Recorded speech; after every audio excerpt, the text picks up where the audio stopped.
Savvy Central Radio, drawing out the best from our guests, with host Christina Nichman. Beauty's on a mission, and Heather Jadis is determined to educate you, your daughters, your mothers, and all the women about the dangers of harmful chemicals that are in your personal products. The cosmetic industry is completely unregulated. In fact, there has not been a single law passed governing the cosmetic industry since 1938. Sounds scary? It should. Find out how Heather can help you by empowering you with the knowledge to make healthy personal product choices by going to Heather Jadis, that's JADUS.com. Hello everyone, and welcome to Savvy Central Radio. This is your host, Christina Nichman. Each week on Savvy, we host successful individuals and business owners, inviting them to share their dreams, stories, wisdom, and lessons learned in their field of business. Our guest today is Sandra Fidelis, dating coach, speaker, and co-author of the new book, Sexy Secrets to a Juicy Love Life. Sandra helps high-achieving women recognize the absolute treasure they are to their ideal man. Sandra empowers women to shift how they view themselves and to redefine what they believe they deserve in every area of their life. Today, Sandra joins us to discuss how the lack of money and love in your life are interconnected and reflect the greater feeling you have about yourself. To find out more about Sandra, visit her website at sandrafidelis, Fidelis.com. Hi, Sandra. Welcome to Savvy Central Radio. How are you? I'm great. How are you? I'm doing great, and I'm excited to have you out talking about a very important topic that comes up for a lot of our women listeners, which is most of our audience, and that is finding the match for you, the perfect person for you, and you help singles find the love of their life. So what brought you to being a dating coach and working also with EFT? Well, what brought me to being a dating coach is that I was trying to figure out my own love and how I could have one that was more fulfilling. And so after a relationship that ended pretty badly, I had to really look in the mirror and go, you're always at the scene of the crime. So let's figure out what it is that you can do differently and how you can change so that you can have a different relationship and attract a different type of person into your life. And so began my journey. I dove deep into energy psychology, spirituality, all types of modalities to get to the place that I'm at today. And EFT was one of the modalities that I really resonated with because I'm all about doing things very efficiently and really healing things quickly that need to be healed. And EFT is what I found worked the best for me in my healing work. And using it with my clients, I've seen amazing results, like fast, amazing results, limiting beliefs and, limiting patterns that had been holding them back for so long are healed with EFT. And if you'd like for me to share with everybody what EFT is, for those who aren't familiar, I can do that. Yeah, it's called Emotional Freedom Technique. Is that correct? Right. It's called Emotional Freedom Technique, and it's otherwise known as tapping. So what it is basically acupuncture for your emotions. So when we experience something, especially like in early childhood, that is either traumatic or, leaves an imprint on us, we carry that with us throughout our lives. And so EFT allows us to gain emotional freedom from that event, allows us to have the freedom to move forward and not have those patterns repeat themselves in our relationships and just in our lives in general.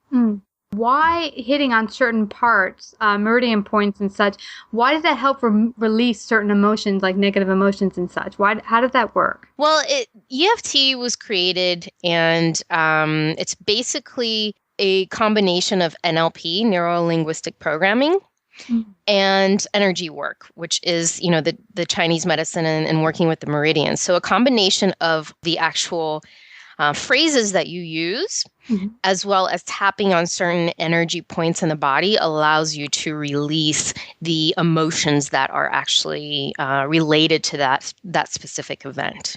And can anyone learn to do that? Do you teach people, or is it best to go to a professional? No, absolutely. I actually encourage my clients to go ahead and learn as they're doing it with me, and then, doing it on their own in between our sessions so that they can get the maximum benefit from it. Ah. it's always great to have somebody actually doing it with you. Like I also work with an EFT practitioner whenever I need something because you have that mirror held up to you, right? So you get to go deeper and have things shown to you that you may not have been able to see on your own, but you can definitely learn it on your own and apply it on yourself. So, Sandra, we spoke prior to the interview about relationship and the lack of money and love are interconnected and reflect a greater feeling about yourself and such. How does that all work? Yeah, absolutely. So basically, one of the best phrases that I've heard is life happens through you and not to you. So everything that you experience, whether it's, your career or business or money that you attract into your life or a relationship is really happening through you. And it's really based on what you believe you deserve on a deep level, on a deep unconscious level. So if you look around at your life, are you always broke? Or are you always struggling with your business? Are you always feeling like you are attracting a certain type of person, a certain type of relationship that's toxic or anything? You can look at your life, at your past, and that'll tell you exactly what you believe that you deserve on a deep unconscious level. And so basically, whether you want to attract love or money or business success, it all stems from believing that you deserve it on a deep level, feeling that you deserve it. And at the deepest level, it's about deservability. And so that's how both of those are interconnected. Both love and money and business success happen to you when you feel that you deserve it on a deep level, on a deep unconscious level. Wow. So that begs to ask next, how do you even begin to unsurface the subconscious part of you that might say, I don't deserve the money or the success or a wonderful man in my life? How do you begin to get to those limiting beliefs and start changing them? Well, it's pretty simple. Actually, the first step is to do something that I just suggested, like look around at your past, at your life, where you are now. What does that say about what's going on under the surface for you?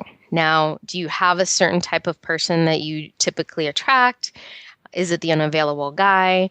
Are you always struggling to get your business moving along, to attract clients?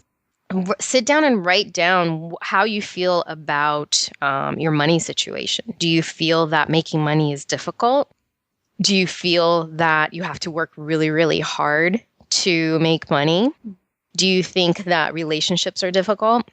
What is your opinion? What comes up for you when you think about money and when you think about love? And as you start writing these limiting beliefs down, you'll get a deeper understanding of what's going on under the surface for you, what's going on unconsciously that's creating your life, both in the love department as well as money. Mm-hmm. Wow, that's really enlightening. And I know from myself, which has been a wonderful tool for me, is journaling. And I found when I first started journaling, I would just put down, okay, I noticed I had trouble being financially successful or, going upward trend as far as bringing money into either my business or when I was working in corporate, I would have financial struggles. So I started to say, okay, what was my story growing up? What is my story now?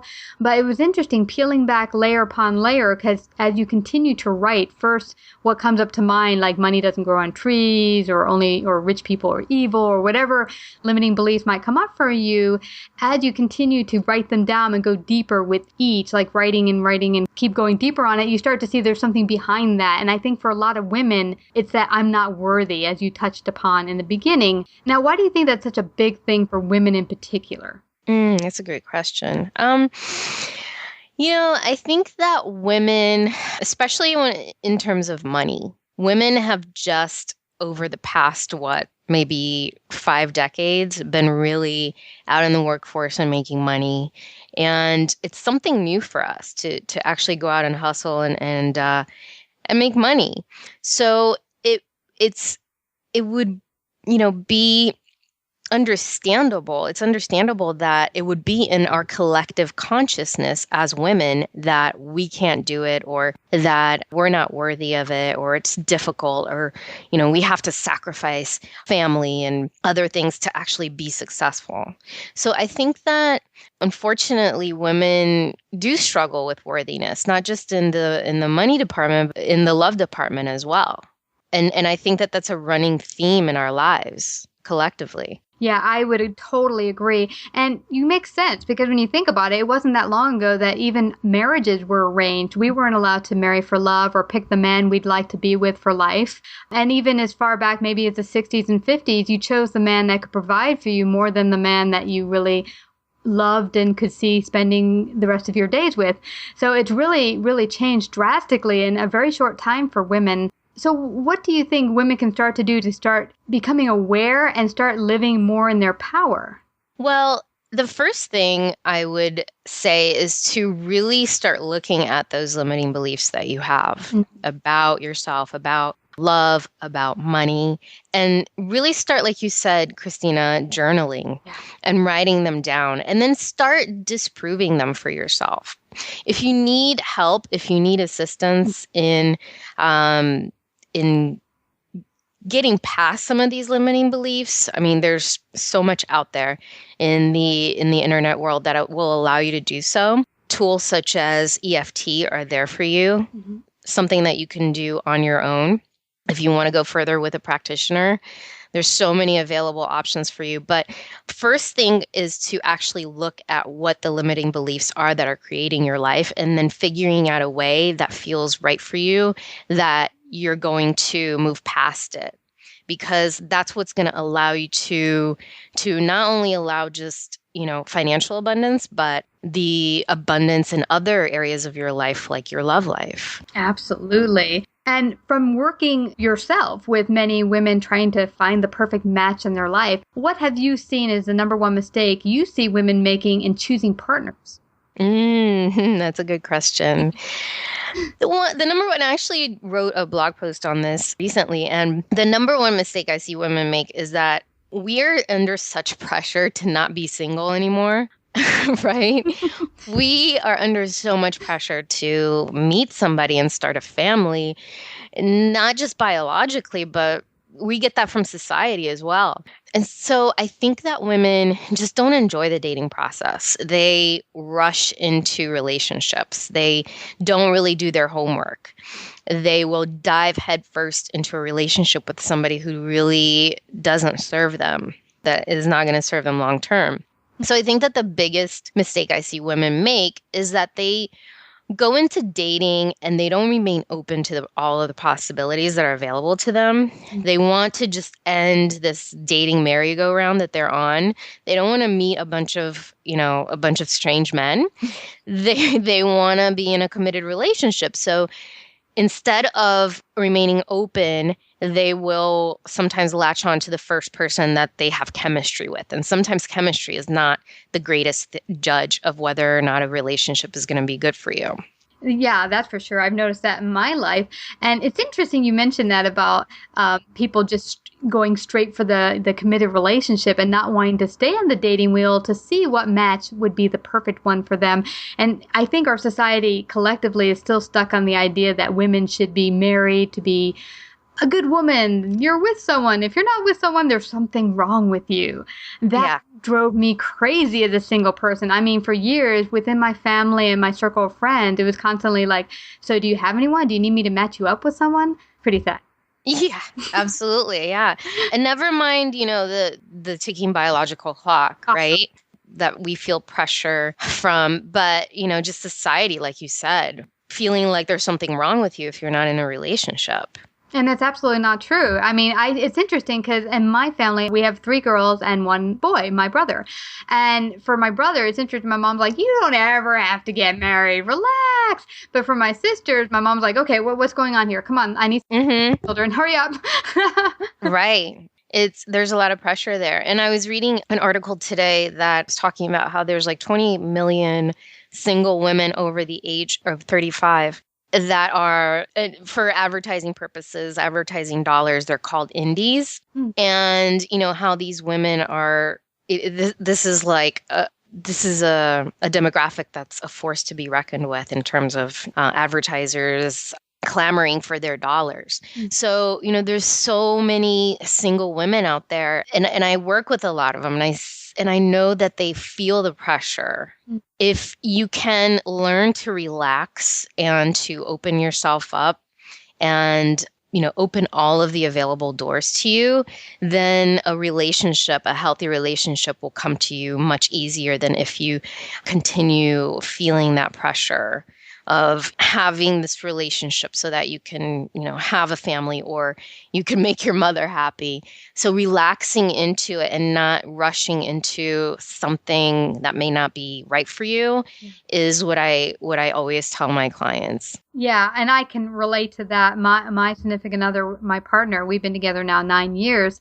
We first met, and before we met, about a year and a half prior, I was praying like crazy and really desperately looking for the perfect match. And I was on Match.com and eHarmony, and I was just spinning around like crazy, trying to get everyone to match me up with guys and really getting frustrated that I couldn't find the perfect guy.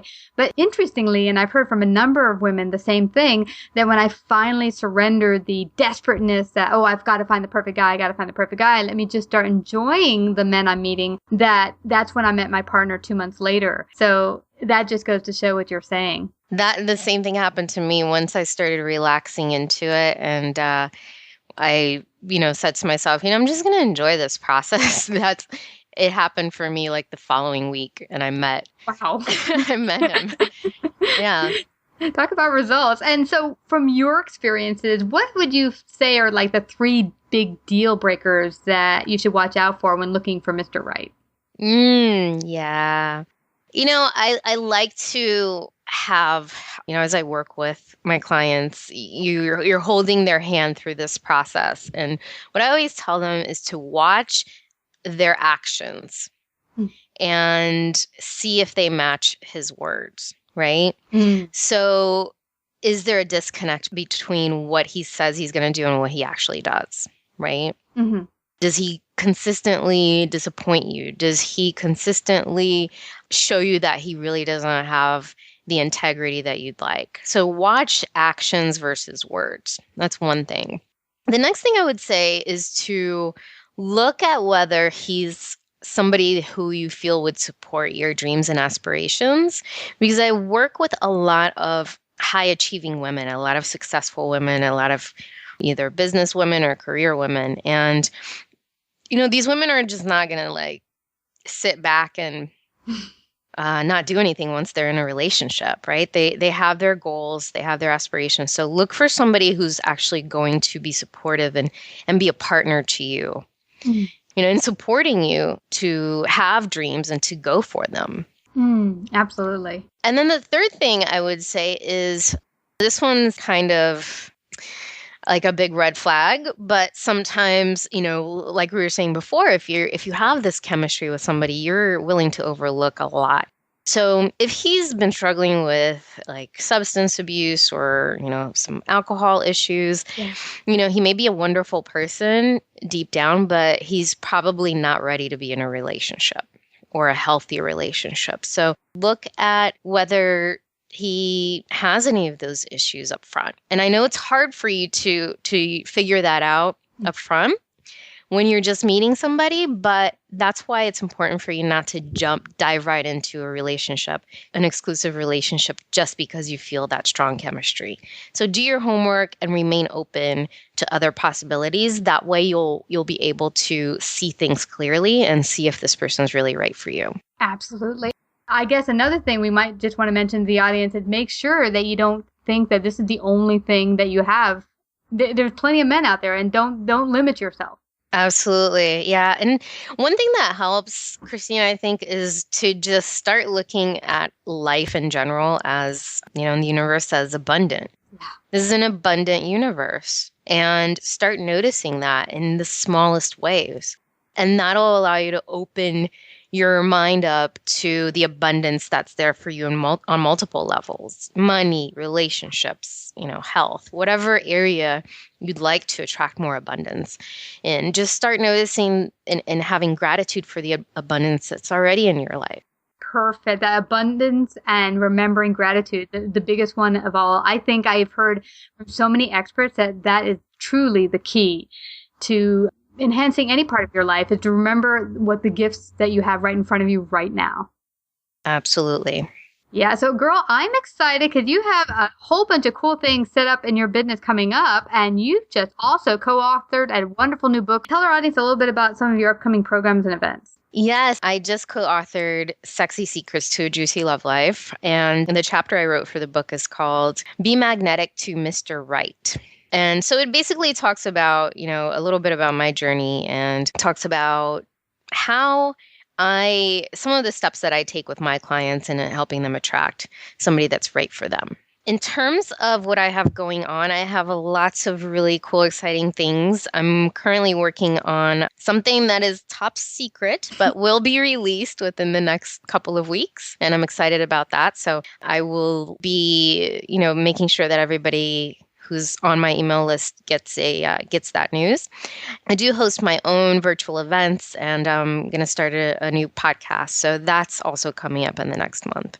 Oh, great. So to get on your mailing list so people can find out about all your wonderful activities, how can they do that? I wanted to give everybody a gift today, and that'll allow them to get on my list as well. Yay. Thank you. So you're welcome. And what the gift is Ultimate Dating Confidence gift set. And what you're going to receive is an ebook called The 10 Signs He's Totally Into You and the 10 Signs He's Not. And in this ebook, what you'll get is an opportunity to look at what his actions are really saying about how he feels about you, so that you're, even if you do have strong chemistry, you can look at this interaction you're having with this man dispassionately versus, just diving right in and giving your heart away to somebody who may not be the right person for you.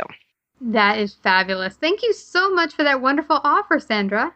You're welcome. And also, they're going to get with this package, they're going to get downloadable guided meditation, which is called the Dating Confidence Guided Meditation. So before a date, you can pop it in, and it'll raise your confidence, make you feel less anxious about the date. I've heard many wonderful things about people who've popped this guided meditation in before a date. So you can get both of those by going to sandrafidelis.com/confidence. That's Sandra, FIDELIS.com/confidence. Awesome. Well, this has been awesome having you out here today. Before we head on out, is there any last words you'd like to leave with our audience? I'd just like to thank you very much for having me on.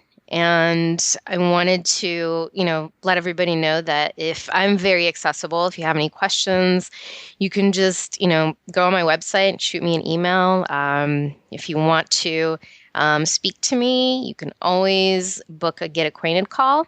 And I just want to let everybody know that I feel that you can have whatever you want. Just getting to the root of what's standing in your way is where you need to begin.